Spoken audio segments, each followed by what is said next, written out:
Oi gente, tudo bem? Mais um vídeo para o canal e desta vez eu vou mostrar as minhas leituras do mês de outubro. Eu queria um vídeo um pouquinho mais divertido e resolvi fazer uma make inspirada nos Correios, como vocês podem ver. Mas, fechando esse parêntese mulherzinha do vídeo, vamos às leituras de outubro. Eu li 4 livros, então eu fiquei super contente porque, né, querendo ou não, é um up, né, um livro a mais, eu tava lendo aí uns 3 por mês. E agora deu pra ler 4. Acho que o motivo é porque um deles é uma HQ, mas tudo bem, abafa o caso. E vamos então ver quais foram os meus livros lidos no mês de outubro. O primeiro deles foi este daqui, Tudo e Todas as Coisas, da Nicola Jung. E na verdade essa é uma prova ainda sem revisar, que a Novo Conceito enviou para alguns blogueiros. Vocês podem ver que tá cheio de marcação, né? Porque eu marquei vários quotes desse livro. Tudo e Todas as Coisas é um young adult, mais ou menos assim do gênero ciclite, né? Eu poderia dizer. E fala sobre essa menina, Madeline, que é mais conhecida como Mad. E ela tem uma doença que é aquela síndrome da criança na bolha, sabe? Ela já é uma adolescente, já prestes a completar 18 anos, mas ela vive trancada na casa dela, assim, né? Mais especificamente no quarto. Ela tem um quarto todo branco, tudo pra ela tem que ser super esterilizado, super descontaminado, mesmo as coisas que ela toca, ou até pra ela conversar com as pessoas, essas pessoas têm que se descontaminar quando chega na casa dela. Então é muito complicado, né? Então por causa disso ela é uma adolescente bem diferente, assim, das outras pessoas, assim, da idade dela. Ela vive fechada em casa, ela não tem amigos, ela tem aulas pela internet e pelo Skype. Quem cuida dela é a mãe dela, que no caso é também a médica dela, e a enfermeira Carla, que é uma pessoa que ela adora, é uma pessoa que sempre tá junto com ela e é com quem ela divide mais as coisas, quem tem mais contato com ela. É claro que com a mãe dela, ela também tem uma relação muito próxima. As duas fazem muitas coisas juntas dentro de casa, até porque são só elas, né? Ela não tem pai, não tem irmão, e aí ao longo do livro conta, né, um pouquinho mais sobre essa família que ela não tem mais. Mas, como sempre tem que acontecer alguma coisa para abalar a paz, né, dos personagens, certo dia ela olha pela janela e ela vê uma mudança na casa ao lado. Então tem uma família, né, que tá se mudando, e tem um garoto que é o Ollie, e ele se veste todo de preto, enfim, né. Ele gosta de fazer parkour, que é aquele esporte que as pessoas meio que ficam trepando nas coisas, sabe, na cidade, nas paredes, barras, enfim, ficam pulando obstáculos urbanos. Bom, e aí as coisas vão acontecendo, né? Ele enxerga ela pela janela do quarto dele e vice-versa. E acontece que eles acabam se conhecendo, né? E aí é através desses e-mails que a Madeline começa a conhecer um pouquinho mais do Ollie e o Ollie da Madeline. E as coisas vão acontecendo. E claro que você já deve imaginar que vai ter um momento onde eles vão se conhecer fisicamente. E, bom, quando isso acontece, eles já estão meio que apaixonadinhos um pelo outro, é inevitável. E é basicamente aí que ocorre a história de Tudo e Todas as Coisas, né? Então desse amor meio proibido, essa história da doença também, dela ser super frágil e o menor contato, assim, de qualquer outra pessoa com ela pode vir a causar até a morte da garota. Então é nesse clima que tudo acontece. Eu mesma disse na resenha que pra mim, né, foi meio que uma história, tipo uma mistura, né, de A Culpa é das Estrelas com Crepúsculo, porque tem toda essa questão de, ai, não posso tocar, e aí fica aquela tensão e aquela coisa que um não pode chegar perto do outro. Então foi essa sensação que eu tive mais ou menos. Eu gostei muito do livro, a história é adorável, os personagens são adoráveis e a escrita da autora é super gostosa. Eu até tô seguindo ela em algumas redes sociais, procurem por Nicola Jung, vale a pena, ela parece ser uma fofa. E é isso, gente, essa foi a minha primeira leitura do mês. O segundo livro que eu li em outubro foi este daqui, Fundação, do Isaac Asimov, da editora Aleph. Era um livro que eu tava esperando muito pra ler, muito mesmo. Faz um tempo já que eu tenho o box da trilogia da Fundação aqui em casa, mas, né, por conta da fila de leitura e várias coisas, eu ainda não tinha conseguido pegar pra ler. Então eu peguei essa belezinha, o primeiro volume da trilogia, que vocês devem saber que é um clássico da ficção científica, e me joguei na leitura. E, gente, eu adorei. Eu já tive uma ótima surpresa com o Asimov em Eu, Robô, então eu já tava esperando uma coisa, assim, muito bacana, sabe? E Fundação me surpreendeu. Na verdade, é bem difícil de fazer um resumo, mesmo de fazer uma sinopse, porque acontecem várias histórias, né, dentro desse livro, em diferentes épocas do tempo, digamos assim. Tudo acontece num futuro, assim, muito distante. É muito comum fazer viagens interplanetárias, então é nesse universo em que tudo acontece. Existe um Império Galáctico que há milênios reina, né, sobre as galáxias, sobre os planetas, mas um homem chamado Hari Seldon, ele prevê mudanças, né, nesse curso. Ele prevê a queda desse império, ele prevê milênios de trevas, e ele chega e diz o seguinte, que a queda do império, ela é inevitável, mas que os homens podem fazer com que esses anos de trevas, né, esses milênios de trevas, sejam reduzidos. Então, o que a princípio ele tinha previsto como 30 mil anos de trevas nas galáxias, na humanidade, podem ser reduzidos a 1000 anos. Então, é uma diferença muito grande, né? E essas previsões que ele faz, na verdade, são baseadas numa ciência que é a psicologia da história. E aí fica acordado, então, que ele e 100 mil seguidores deles vão ser exilados num outro planeta, que fica bem distante da sede do Império, para trabalhar num projeto que evite esses muitos milênios de trevas da humanidade. E esse projeto consiste, na verdade, na reunião de todo o conhecimento da humanidade em uma enciclopédia, que seria a Enciclopédia Galáctica. Bem, então eles acabam indo viver neste planeta que se chama Terminus, e a capital se chama Fundação, que é o título do livro. Então esse planeta, né, na verdade a Fundação, eles são estritamente acadêmicos, então não é um planeta de riquezas, eles não têm, por exemplo, metais, então eles não podem desenvolver uma indústria, digamos assim. Então, durante o livro, séculos vão se passando e esse legado vai sendo passado adiante, mas muitos conflitos vão acontecendo. E é o que eles chamam de crises Seldon, né? Porque são as crises que esse Hari Seldon previa. E essas crises, na verdade, conforme o Hari Seldon tinha previsto, elas têm uma solução muito mais natural do que as pessoas poderiam pensar. Então a ordem era meio que seguir o fluxo natural das coisas, o que era muito difícil, né? Uma vez que depois, né, que o Hari Seldon morreu, outras pessoas ocuparam os postos de poder, né, na fundação, em Terminus, e também tinha relação com os outros planetas, e foi se criando também a necessidade de uma dominância, né, com relação aos outros planetas das periferias. Então aí tem uma série de coisas que acontecem, uma série de elementos. Uma coisa que eu achei muito interessante é que em determinado momento eles meio que colocam a existência da fundação como um lugar sagrado. Então vira uma espécie de religião cujo líder é o Hari Seldon, que, né, existiu há muito tempo atrás. Então eu diria que Fundação é uma obra genial, é um livro muito político, é também sociológico, sabe? Fala sobre poder, fala sobre manipulação, manipulação do conhecimento e da verdade também, então é muito interessante.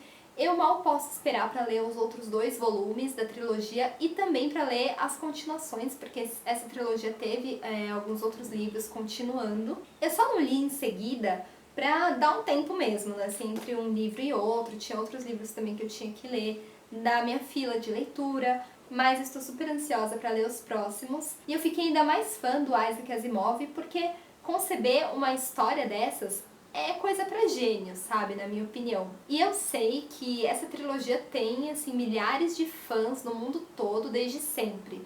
Então, ou seja, não é pouca coisa. E eu recomendaria muito pra vocês, pra quem curte ficção científica, porque é um livro genial mesmo e não tem outras palavras pra definir.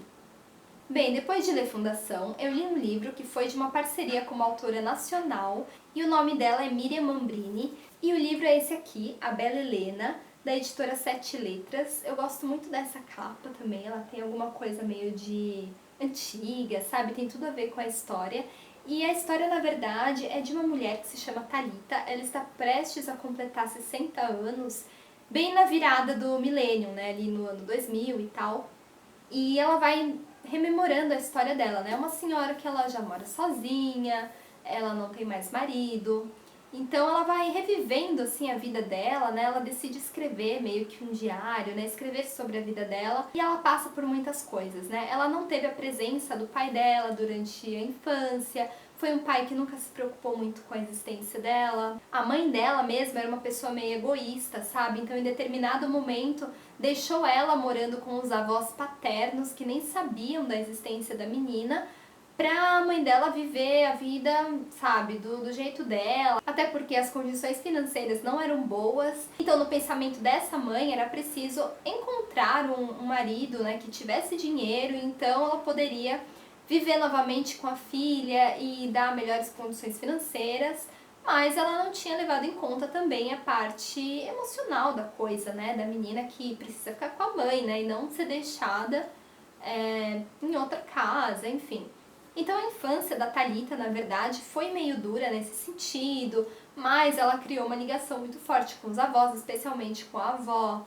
E essa menina foi crescendo, ela mesma também teve bastante problema, assim, com os relacionamentos com os homens de uma maneira geral, né? E a gente percebe que é um pouco reflexo dessa história conturbada que ela teve na infância, da ausência e da despreocupação do pai.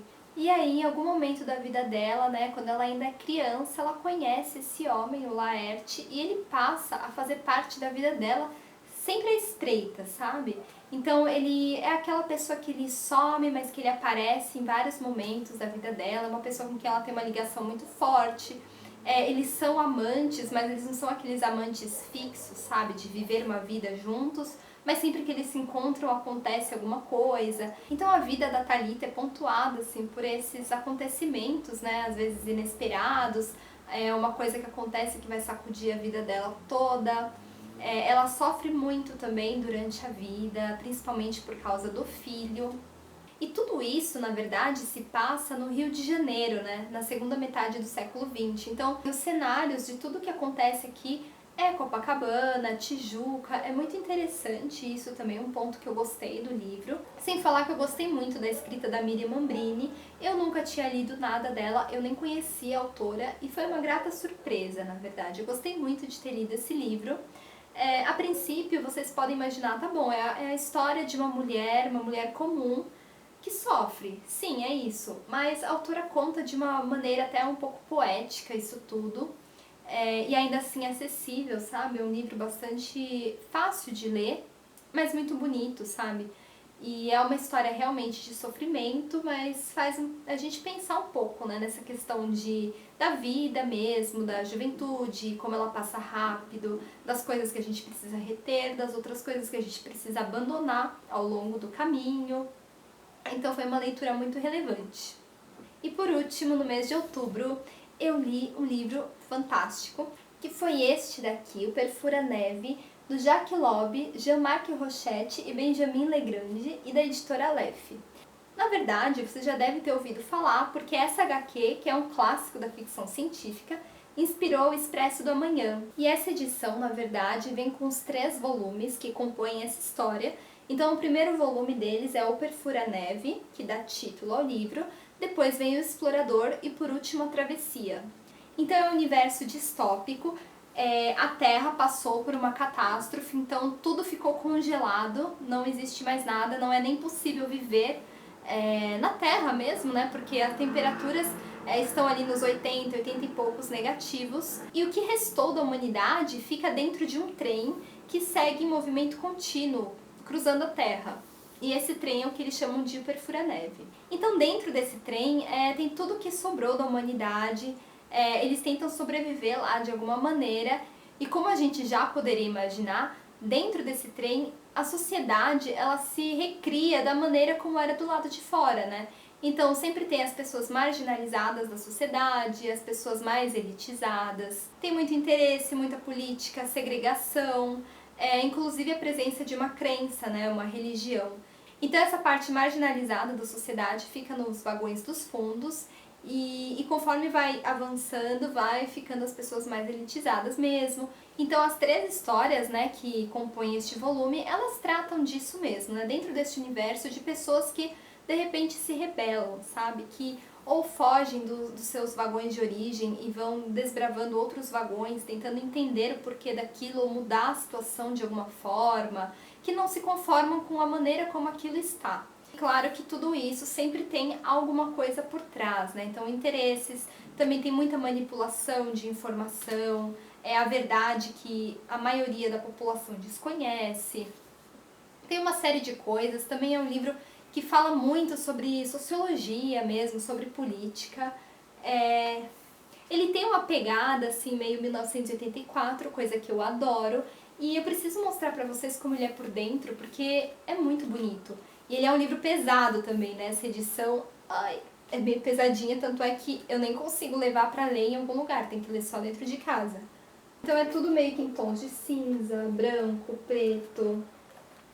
Enfim, eu gostei muito da estética desse livro, porque tem tudo a ver com a história mesmo, né? E essa edição tá lindíssima. Ela vem com uma jacket, né, que é do filme, mas eu durante a leitura eu tirei com medo de estragar e tal, e eu gosto muito mais dessa capa do que da jacket, porque eu prefiro mais as capas mesmo dos livros de maneira geral, prefiro mais do que as capas filme, né?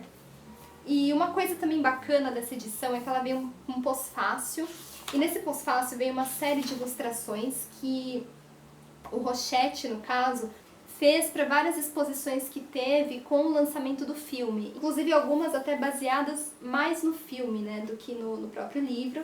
E também eles contam aqui um pouco da história de como nasceu esse livro. Enfim, gente, esse livro é um verdadeiro tesouro, é uma leitura que eu amei de verdade. E agora acabou, como vocês puderam ver, eu li 4 livros no mês de outubro, foi um mês super proveitoso e eu curti todas as leituras, o que foi mais legal ainda. Na realidade, esse ano tem sido muito bom nesse aspecto de leituras, porque eu só tô lendo o que eu gosto, então tá sendo maravilhoso, assim. Pouquíssimos livros que eu li esse ano, eu fiquei meio assim, né? Ai, tá bom, não foi tudo isso que eu esperava e tal. Mas assim, foram pouquíssimos, não teve acho que nenhuma leitura este ano que eu tenha classificado como ruim, ou que eu tenha abandonado, enfim. Isso não aconteceu, o que é uma coisa muito boa. E é isso, gente. Espero que vocês tenham gostado dessas minhas leituras. Eu queria saber se vocês já leram algum desses livros. Eu vou adorar trocar figurinhas sobre eles, conversar um pouquinho, saber o que vocês acharam. E é isso então, gente. Se vocês gostaram desse vídeo, deem curtir, sigam o blog, se inscrevam no canal e a gente se vê nos próximos vídeos. Um beijão e até mais!